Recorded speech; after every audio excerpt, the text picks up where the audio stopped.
linggo, as you know, Protestant churches all over the world commemorated the historical events of the Reformation. At alam natin in some that this event happened as the light of the biblical gospel exposed and confronted the Romanist teachings on salvation, at least at the time of the late medieval period. Pagka pinag-iisipan natin yung Reformation, at the very least, nakikita natin sa gitna ng kontrobersiya, actually yung tinatawag na material cause of the Reformation was that doctrine of justification by faith, o yung tinatawag natin na sola fide.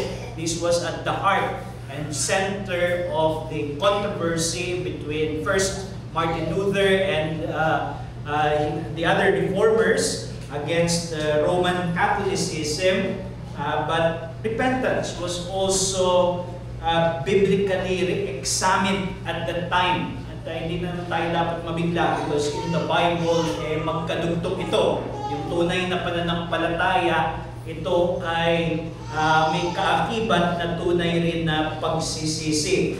But the Romanist view of repentance as penance, which leads to the idea that repentance is something that you do in order to pay for your sins in some ways, it clashed with the Bible's view of repentance as a turning from sin, a heart, a soul that is turning away from sin that has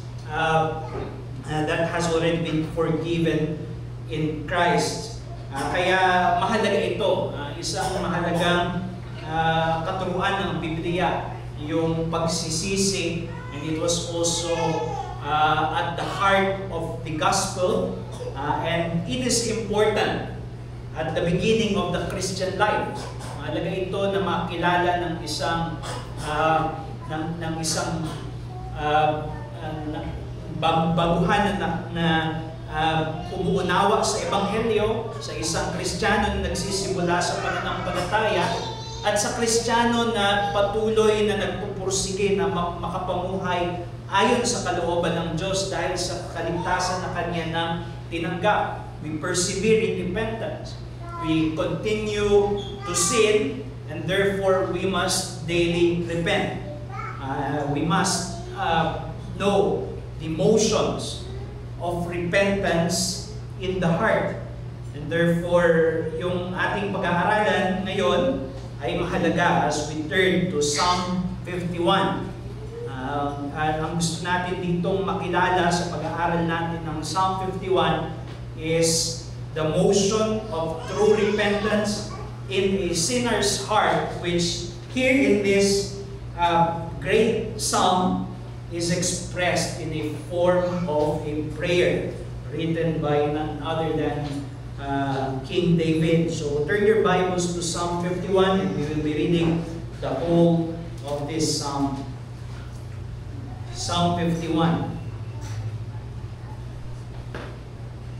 Have mercy on me, O God, according to your steadfast love, according to your abundant mercy. Blot out my transgressions. Wash me thoroughly from my iniquity and cleanse me from my sin.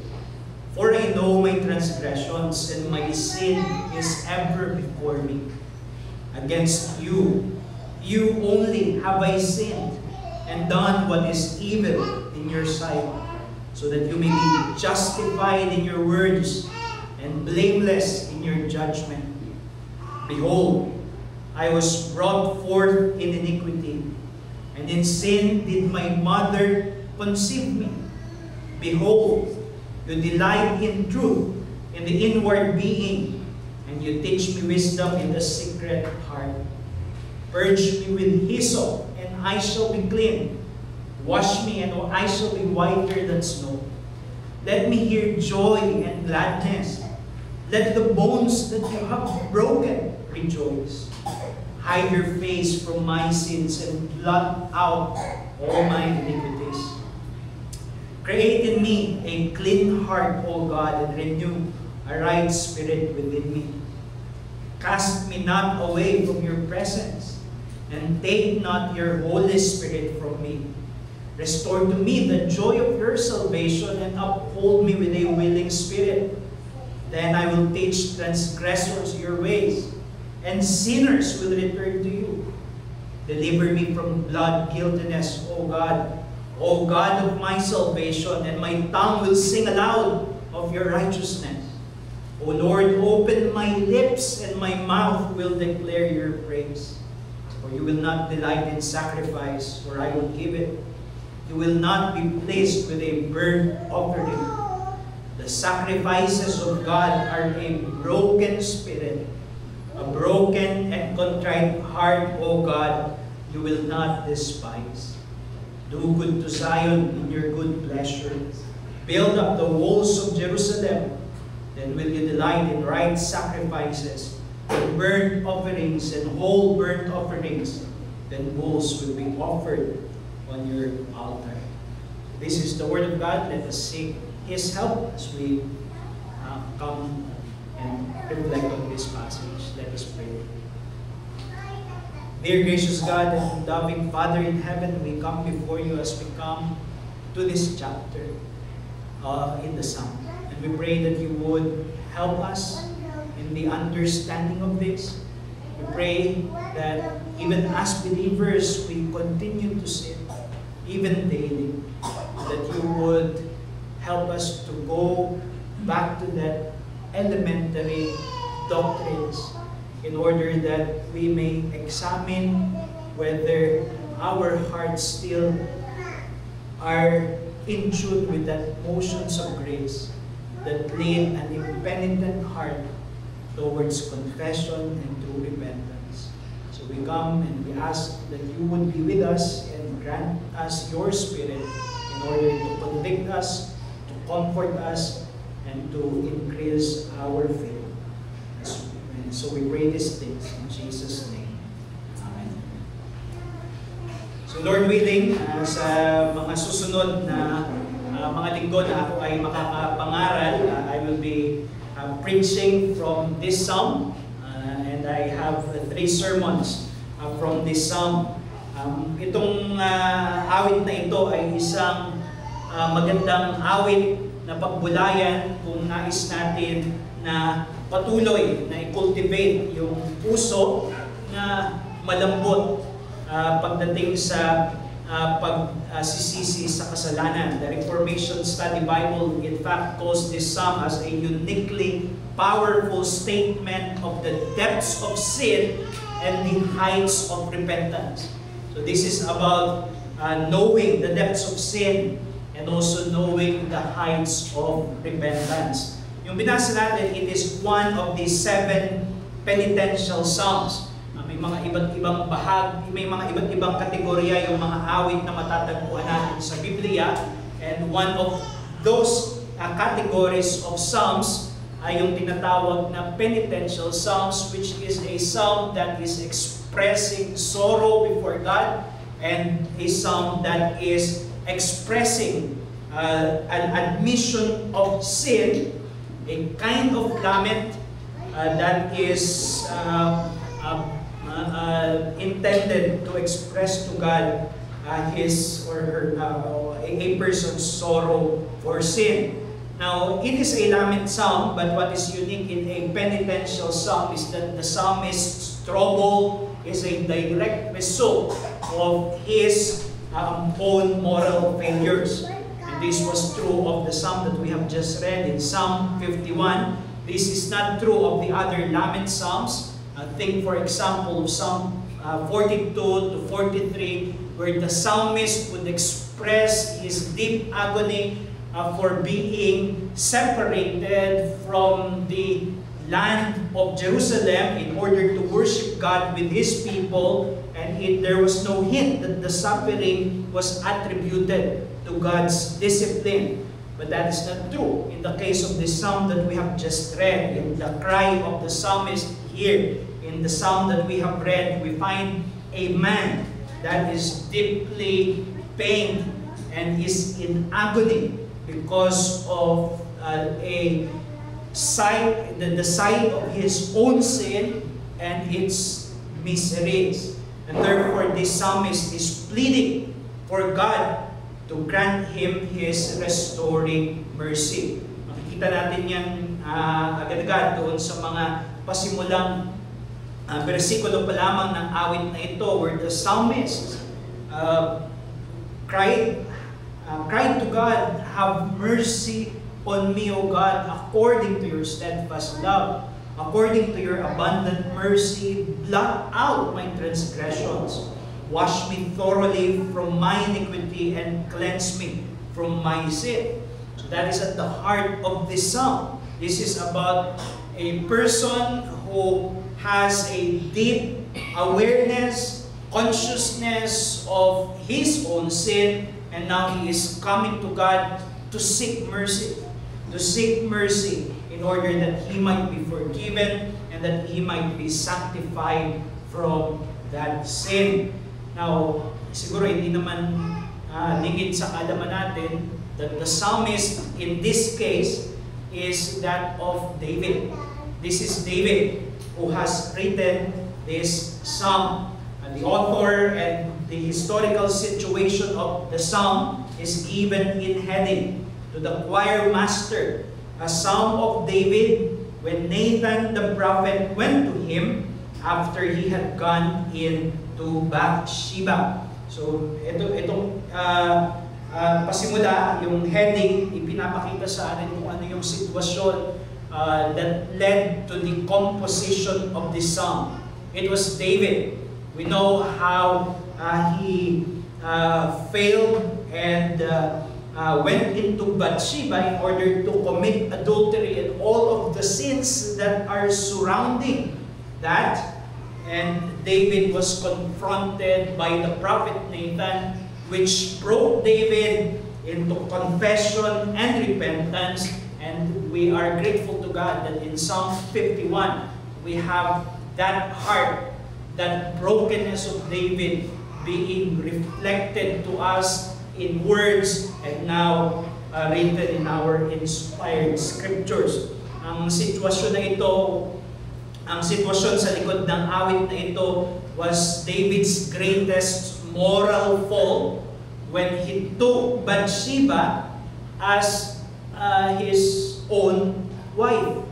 Si Bathsheba ay asawa ng isa sa kanyang mga elite soldiers and one of his faithful soldiers at that. That was Uriah. But David wanted to sleep with this woman, and therefore he did so. He called for her, and Bathsheba became pregnant, and David attempted to cover that up, but that failed. And that meant that he plotted Uriah to be murdered, and we know what happened. David sinned greatly. And we know that David was called in the scriptures as the man after God's own heart. And yet that is what he has done as the background of this psalm. And yet, makikita natin dito after Nathan confronted him, he repents. What we have here in this psalm is a model of what true repentance looks like. What true penitence and contrition look like. What goes on in the heart of the broken and the contrite spirit that God would not despise. And at the heart of this psalm is David's confession of his sin. That is, he admits his sin without any reservation. We can contrast that to Psalm 42 to 43 or other lament psalms where there are lots of questions. God, why are you doing this? Why are you being unfair to me? And yet here in Psalm 51, there is none of that. No more questions asked. David knew too well that his trouble was a direct result of his sin, and now he comes to God bare, raw, unfiltered in his confession to Him. before Him. And therefore, we can take here the message that a truly penitent heart wholly owns his sin in confessing to God. This is what repentance looks like. This is what true penitence looks like. It is a man or a woman, for that matter, speaking to God, wholly owning his sin without excuse, and confessing that very thing to God. In various terms, makikita natin yan sa psalm na ito, that the psalmist is claiming his sin as his own, fully his own.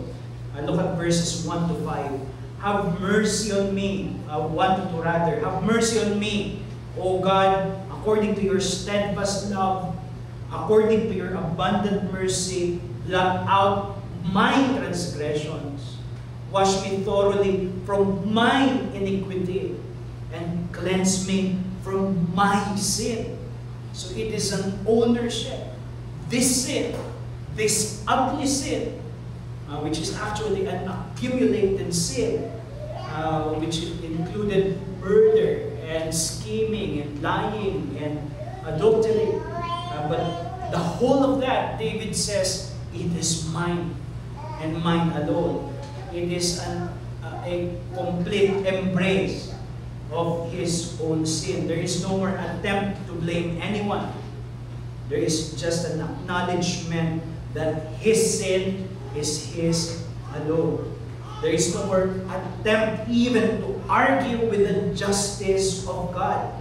He accepts God's finding. And we find that in verse 4. Against you, you only have I sinned and done what is evil in your sight, so that you may be justified in your words and blameless in your judgment. Ang sinasabi ni David dyan, kapag sinabi mo na ako ay nagkasala, you are justified in your words, you are blameless in your judgment, and I will not attempt to argue against your judgment. That is what true confession looks like. And that is what David is exhibiting here. He is saying that your judgments are true. And therefore, I agree that I am a sinner. That this has happened because of me. That is the word confession means. Yung confession sa Biblia, lalo na sa Bagong Tipan, ginagamit din siya sa pagpapahayag ng mga katotohanan, di ba? So we speak of the confession of faith. In our worship, sa hapon, meron tayong tinatawag na pagpapahayag ng pananampalataya or our corporate confession of faith, which corresponds to the morning portion ng corporate confession of sin. And both are called confession because the Greek word for confession, which is homologeo, literally means to say with, to agree, to say something together. That is confession. And in the case of the corporate confession of faith, it is our way of saying what God has said in His Word. If God has said these doctrines are true, we say that these doctrines are true. We say with God. And that is true. And that is also the word that is used for confessing our sins. If God said that this is a sin, and therefore I am a sinner, I confess that I sinned, and I am a sinner. I agree with the judgment of God. I will not attempt to argue. So, a truly penitent heart agrees when God says, you have sinned. While the impenitent argues and blames others for the sin that he has committed. And that is not what the psalmist does here. He achingly confesses his sin and his misery. And two miseries, makikita natin dito sa awit na ito, two miseries of sin that David brought to confession And that we must also examine whether these are the miseries that we bring to God in our confession. First, David confesses that his sin is one of God defiance. Then David confesses that his sin is one of self-defilement. So sin is God defiance and sin is self-defilement. Una, David confesses that sin is God defiance. So, alam natin sa ginawa ni David, maraming mga tao yung naapektuhan, di ba? Unang-una, he violated the dignity of Bathsheba. And then, he took what was not his own and therefore he sinned against Uriah. He had Uriah killed, which meant that whoever loved Uriah was hurt by the sin of David. Yung magulang niya, kapatid niya, o sino man. And then you also have the people, the Israelites, the Jews, who needed a righteous king, and David did not stand as one, at least at this moment. So David's sin certainly harmed other people.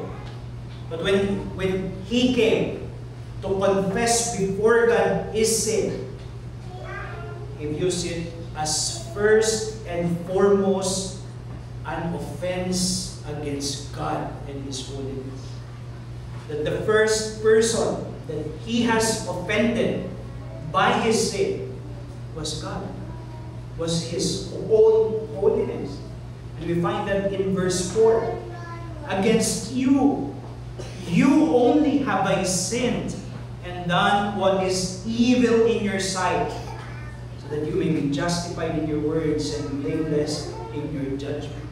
Of course, David sinned against other people, but ultimately, and in the final analysis, David sinned first and foremost against God. Every sin is an offense against God. And it was in recognition of this truth that what ate David most about his sin was him being alienated from fellowship and the sweetness of his communion with God.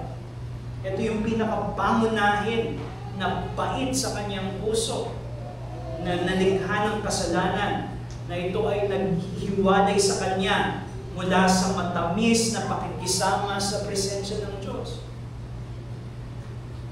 For David, God's displeasure of him is unto his soul what broken bones are unto his body. Diba yun yung sinabi niya doon sa kanyang panalangin, let me hear joy. Sabi sa verse 8, let me hear joy and gladness. Let the bones that you have broken rejoice. He's being alienated from God because he has offended Him, causes his soul to ache. Like an ache that is much in parallel with the physical pain of bones being broken because of an injury. And that is why, kung binasa natin yung awit, makikita natin na ang pinakapangunahing panalangin ni David dito was for God not to reject him. For God not to reject him from His presence and from the assurances of His favor. Yun yung pinakamalalim na panalangin niya, na hindi siya itakwil ng Diyos sa kanyang presensya at sa kanyang mga katiyakan ng kanyang biyaya. Ano makukuha natin dito na katotohanan, mga kapatid? It is that the chief misery for a truly penitent heart is alienation from God's presence. Ito yung pinakamasakit dapat para sa isang nagsisising puso.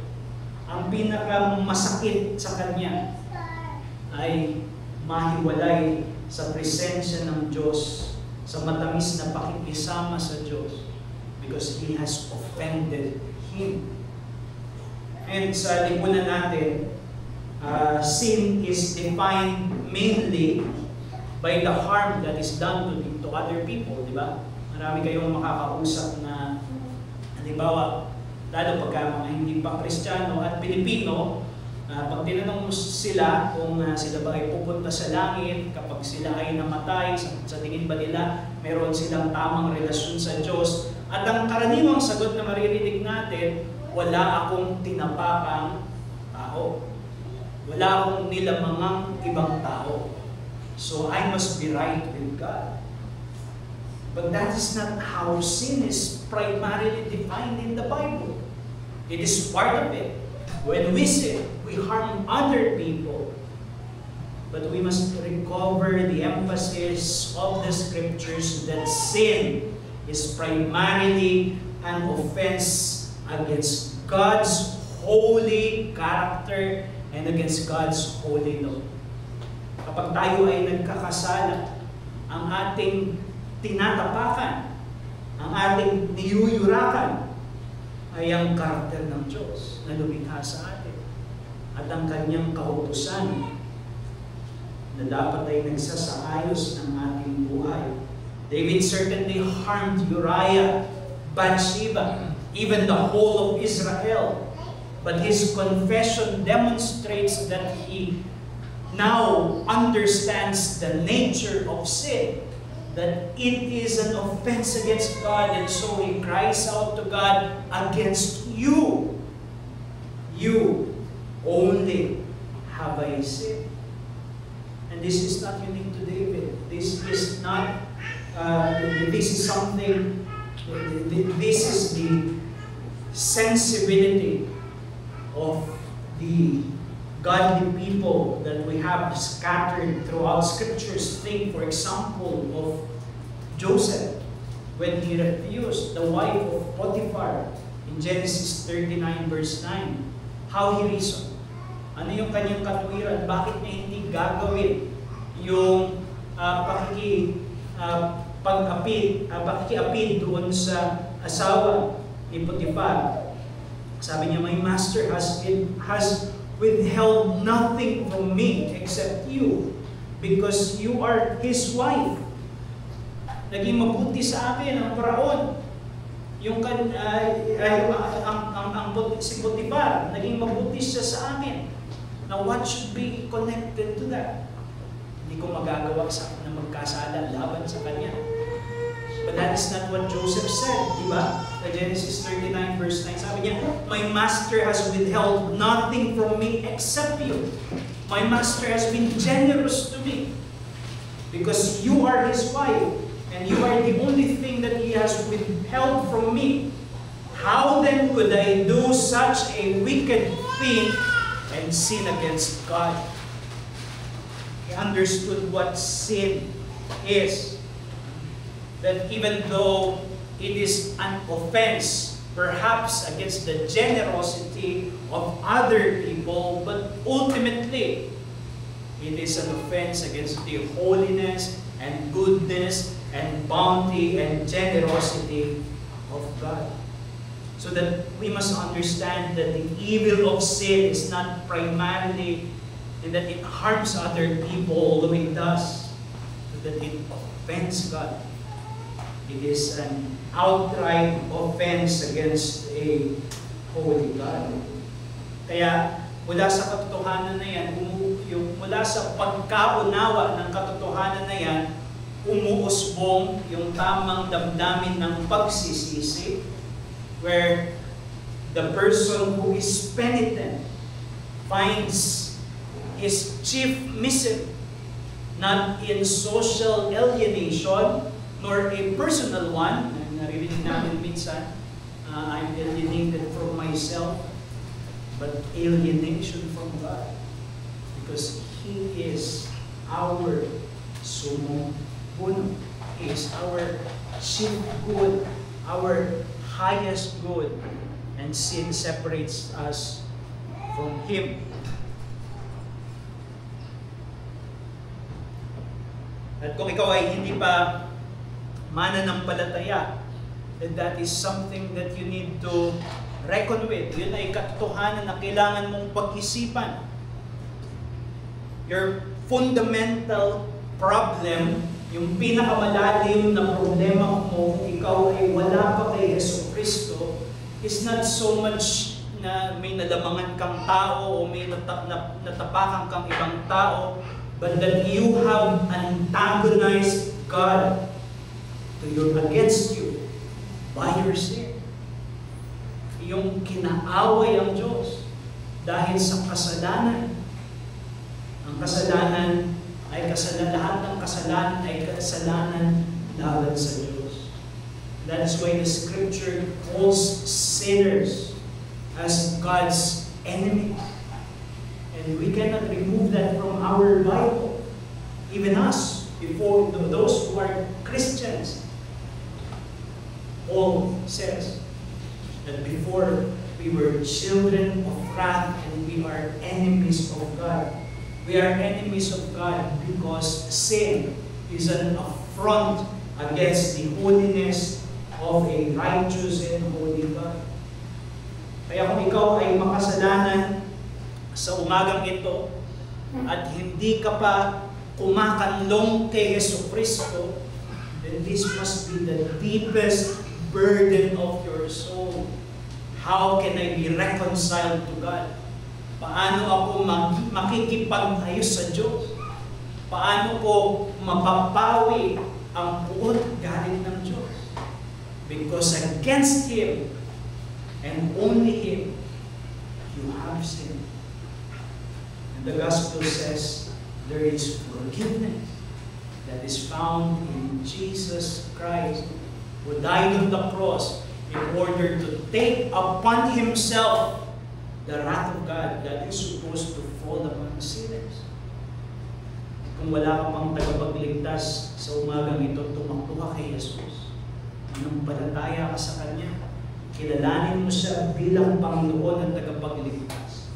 That is the only way for a sinner to be reconciled with God. Pero tayo rin ng mga mananampalataya, tayo rin ng mga Kristiyano, when we sin, we become alienated from God. Not in a way of condemnation, because for those who are in Christ Jesus, there is no more condemnation. It is an alienation in the sense of a father's displeasure. Dahil tayo ay mayroong relasyon sa Diyos kung saan siya ay Ama natin. And when we sin, we disrupt that sweet fellowship with our Father. And it results in losing assurances, diba? And sometimes even losing joy in our salvation, not salvation itself. That's why David prayed, "Restore to me the joy of your salvation." He did not lose his salvation, he lost the joy of salvation. And this is what must aid us as a believer kapag tayo ay nagkasala. I have offended God and I have lost my joy in the assurances of His faith. And so I now come confessing to Him.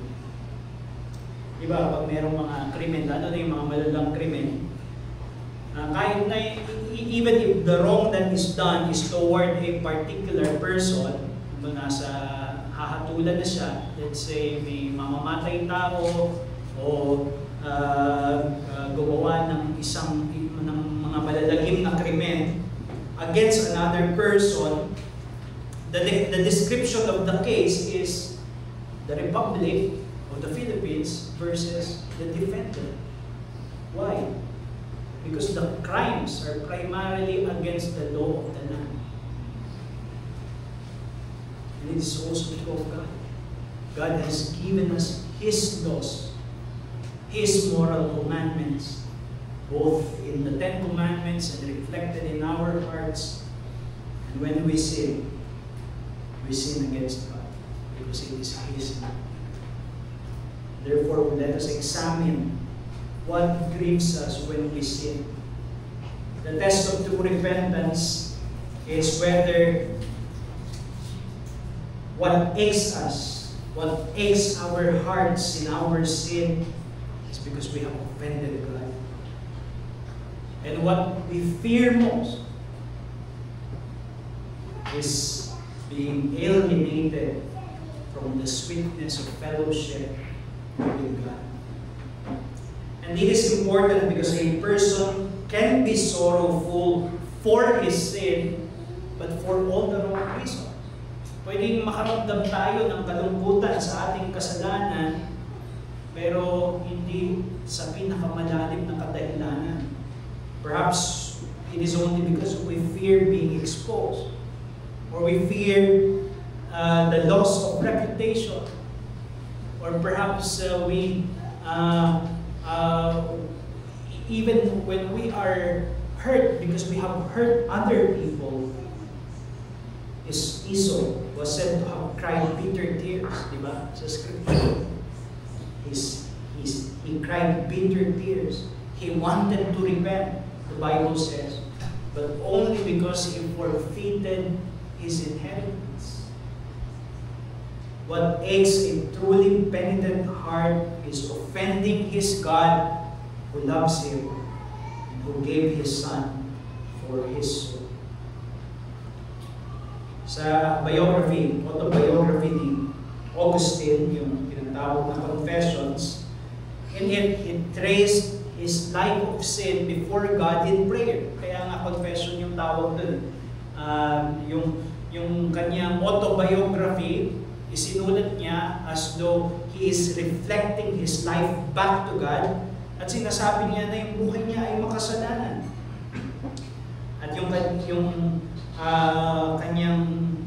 isa sa kanyang mga first words sa confession na yun was a prayer for the assurance of God's favor, wherein he says, "Do not hide your face away from me, for I would gladly meet my death to see it, since not to see it would be death indeed." That is what aches him, that God would not hide his face away from me. So I ask you, dear brethren, as I ask myself, what do you fear most about sin? For a Christian, the chief misery is the loss of that joyful and sweet communion with God above all else. Because we acknowledge that in confession that sin is God defiance. And secondly, we also acknowledge that in confession that sin is self-defilement. Ito ay pagsisira sa ating mga sarili. And we find that in what the psalmist is praying in this psalm. The repeated prayer of the psalmists sa pagbinasa, kagaya ng binasa natin, hugasan, linisin, cleanse me, wash me thoroughly, purge me. And that means for the psalmist, he understands that sin is a polluting, corrupting influence in his soul. That's why it has to be washed. That's why it has to be cleansed. That's why it has to be purged from his being. The word cleansing literally applies to the washing of a cloth. And we know, lalo na sa mga naglalaba dito, bakit inuhugasan yung damit? Because it has been stained and filled by dirt, nadumihan, at kailangan ng paglilinis. At kinikilala ng psalmist na yung kanyang kaluluwa, yung kanyang pagkatao ay parang isang puting damit na dinamisan, narumihan dahil sa kasalanan. And so he prays in verse 7, sabi niya dyan, "Purge me with hyssop, and I shall be clean. Wash me, and I shall be whiter than snow." Yung kanyang panalangin ay paglilinis. And in Leviticus 14 verse 6, and the following verse, if you would turn there or just remember the passage to read for yourself, purging with hyssop is the method of cleansing a leper, someone who has been made ceremonially unclean according to the Old Testament laws. So his sin, David is saying that his sin is like a filth that has stained his clothes, or it is like a leprous disease that eats away his health. And hindi niya sinasabi na malinis siya tapos nung dumating yung kasalanan, narumihan na siya.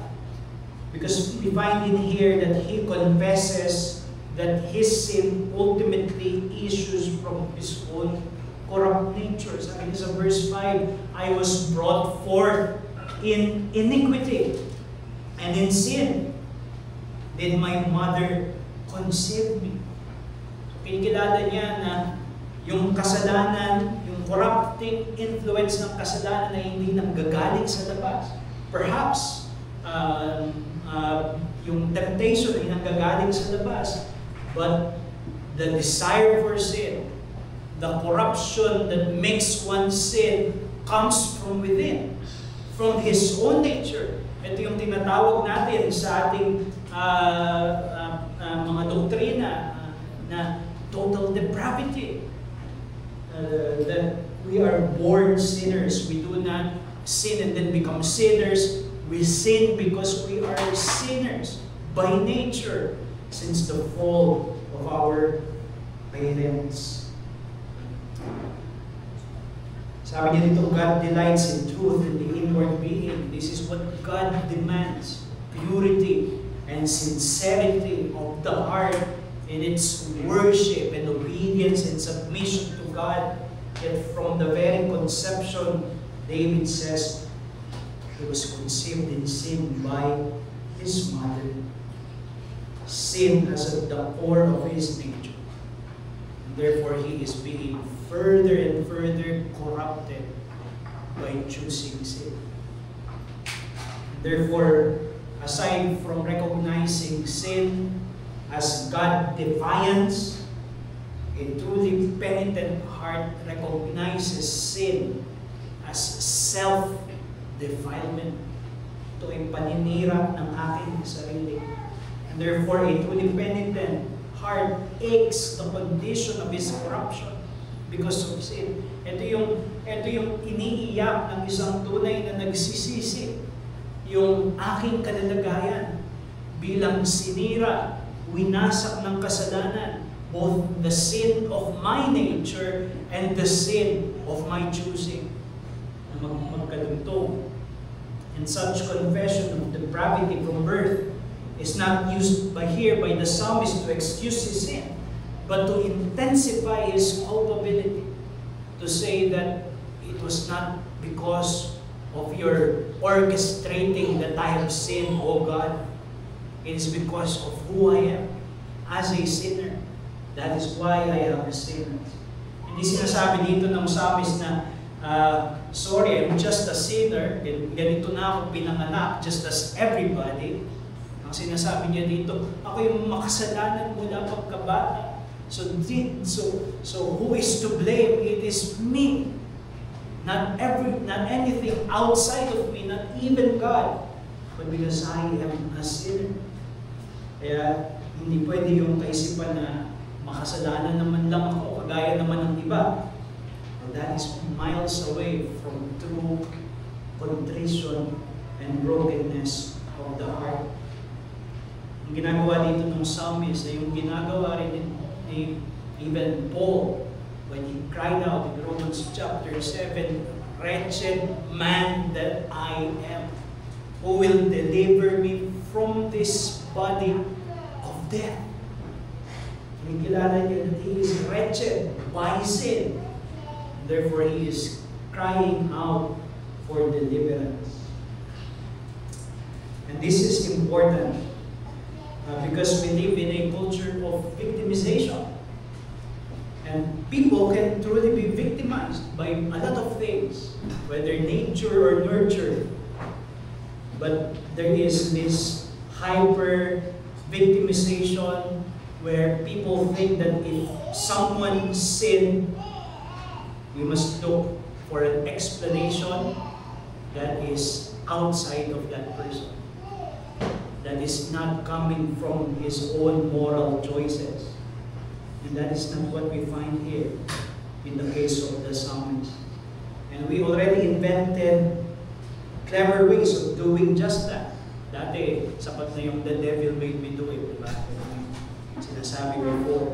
But now we can blame our upbringing for whatever present sins that we are engaging in, or perhaps look for something in our biology or in our genes.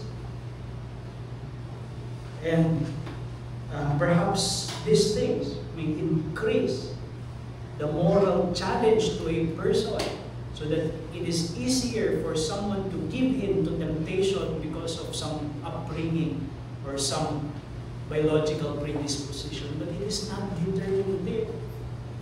What is determinative is a sinful heart. And therefore, someone who comes to God confessing his sin is owning his sin and is recognizing that it is an act of self-defilement. And it is, you see, it is a message of hope. Kasi kung biktima lang tayo, anong solusyon para sa biktima? But if we are sinners, there is a Savior for sinners. And His name is Jesus Christ. And when we come to Him in faith, He will not cast us away. A person who seeks someone or something to blame for his sin is like a man na mayroong panis na pagkain na naiwan sa residue sa kanyang bibig. Tapos inaamoy niya lahat ng naaamoy niya mabaho. Sabi niya, mabaho yung katabi ko, mabaho yung nakasalubong ko, mabaho ang buong mundo, except ako. And in reality, ang naamoy niya yung nasa paligid ng kanyang bibig. And that is a person who is seeking someone, always seeking someone or something to blame for sin. But we do not do that. Why? Because there is a promise in 1 John 1 verse 9. As we have been reminded in our corporate confession of sin and assurance of pardon. If anyone confesses his sin, He, God, is faithful and just to forgive him. There is forgiveness for true and genuine confessors of sin. So let us examine ourselves when we confess our sins. Daily, bilang mga mananampalataya na nagkakasala pa.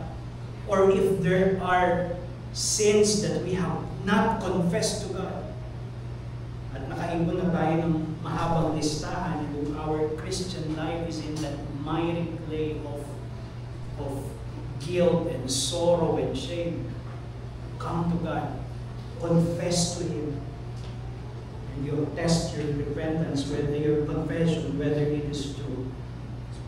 You acknowledge your sin as issuing from your sinful heart.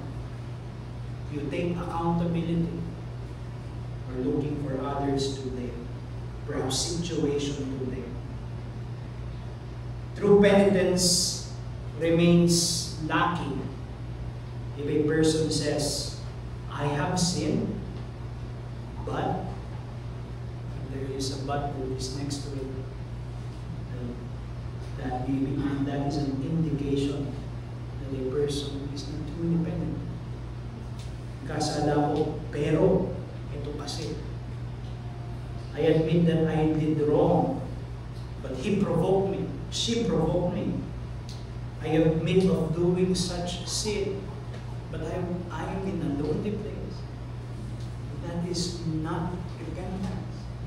True repentance says, I have sinned. Period. I have sinned against God.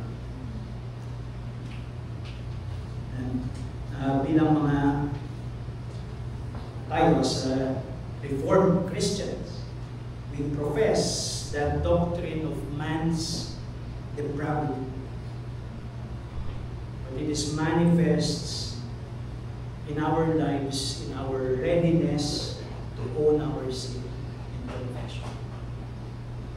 So I speak to every one of us, perhaps Christians in spiritual darkness. Have you considered whether the cause is some cherished sin? Some sin that you have not yet repented of. Some sin that you have not yet truly confessed to God. Perhaps confessed only superficially, without recognizing that it is an offense against God, without recognizing its corrupting influence in your heart. You are still in that place of being alienated from the sweetness of communion and fellowship with God. But this is a time to come before God, to truly confess, to keep short accounts with God, to pray, "Search me, O God, and show me my sin. Try me, and see if there is any evil way that is in me, so that I may confess it, and truly confess it before." Let us close in prayer. Dear Heavenly Father, we come and thank you for this psalm. We thank you for the reminder of your word. And we thank you that for us who are yours in Christ, you do not leave us without your discipline, without your call, without your comforts in our sin, but speak to us in your word. So we pray that you would help us and lead us towards the right motions of repentance every day, for we know that we are still sinners. And perhaps this message carries greater weight for some of us. Though we cannot point them, we do not know.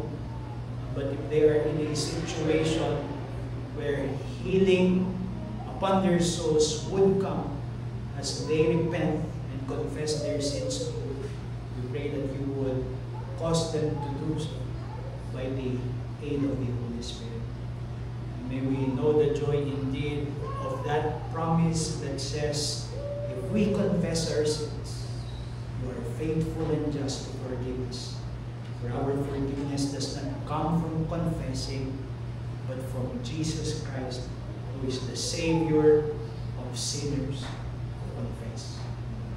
We come before you and pray this